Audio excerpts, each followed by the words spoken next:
ఏదైతే space industry ఆంధ్రప్రదేశ్లో ఒక అడ్వాంటేజ్ ఉంది. ఆ అడ్వాంటేజ్ కూడా మీరు ఒకసారి చూస్తే శ్రీహరికోట లాంచింగ్ ప్యాడ్ ఉంది. దేశంలో ఎక్కడ లేని ఇన్ఫ్రాస్ట్రక్చర్ ఉంది. దాన్ని అవకాశంగా తీసుకుని ఆ ఏరియాలో ఒక 2000 ఎకరాల్లో ఒక క్లస్టర్ ఒకటి ఏర్పాటు చేసి, ఒక సిటీ ఏర్పాటు చేసి, ప్రైవేట్ సెటిలైట్స్ లాంచింగ్ అంతా అక్కడ మ్యానుఫ్యాక్చరింగ్ లాంచింగ్ రెంట్ కూడా పోతున్నాం బై యూజింగ్ శ్రీహరికోట. దాన్ని కూడా నేను రిక్వెస్ట్ చేశాను, అది కూడా వర్కౌట్ చేస్తున్నాను. అంటే ఇవన్నీ వస్తే రాయలసీమలో హైటెక్ ఇండస్ట్రీ పెద్ద ఎత్తున వస్తుంది, ఒక హబ్గా తయారవుతుంది, దేశానికి ఒక తలమానికంగా తయారయ్యే అవకాశం వస్తుంది. వాళ్ళు కూడా ఎలక్ట్రానిక్ సిటీ, వాళ్ళు కూడా మేజర్ కన్సార్టియంలో ఉంటారు. యాపిల్ ఆల్ మ్యానుఫ్యాక్చరర్స్ ఎంఓఈ చేసుకుంటా ఒక 3 నెలల్లో వర్క్ స్టార్ట్ చేయాలని చెప్పి పాలసీస్ అన్ని వర్కౌట్ చేస్తున్నారు. ఆల్ ఇన్ఫ్రాస్ట్రక్చర్ ప్రొవైడ్ చేసే బాధ్యత మాది. Employment plus development.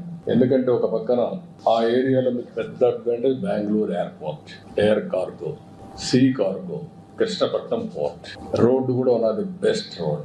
సిటీస్ చూస్తే బెంగళూరుకు నేచురల్ డెస్టినేషన్ టువర్డ్స్ లేపాక్షి. కాబట్టి ఇన్ని అడ్వాంటేజెస్ ఉన్నాయి కాబట్టి they are also showing interest. ఇది పెద్ద హబ్గా తయారు చేస్తాం. That is where we are working. ఇది కాకుండా ఇంకొక పక్కన నేను ఇప్పుడే డిఫెన్స్ మినిస్టర్తో మాట్లాడినప్పుడు భారత్ ఎలక్ట్రానిక్స్ లిమిటెడ్ పాలసముద్రం అనంతపురం జిల్లాలో ఉంది. దీన్ని కూడా లాజికల్ గా తీసుకుపోవాలి. మొన్నే అన్ని ఇన్సెంటివ్స్ ఇచ్చాం, లాజికల్ గా తీసుకుపోవాలని చెప్పి అడిగాను. దాన్ని కూడా వర్కౌట్ చేస్తామన్నారు. ఇంకొక పక్కన PATNL, అదే మరిగా మిథాని అండ్ నాల్కో, వీళ్ళందరూ కూడా 60,000 TPA high end aluminium alloys production plant నెల్లూరులో ఉంది. దానికి కూడా అన్ని క్లియరెన్స్ ఇచ్చాం.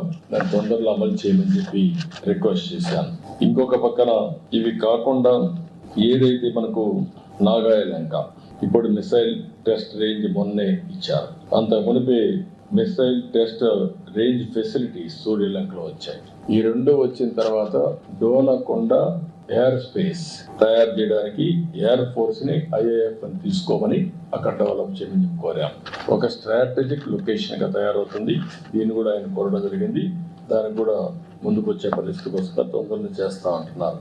విశాఖపట్నం కూడా మీరు చూస్తే naval equipment and weapons testing facility పెట్టమని, ఏదైతే ఈస్టర్న్ నేవల్ కమాండ్ ఉంది కాబట్టి అక్కడ national advanced of sure base పెట్టుకొని ఇవన్నీ డెవలప్ చేయమన్నాం. దీనికి కూడా ముందుకు వస్తామని చెప్పారు.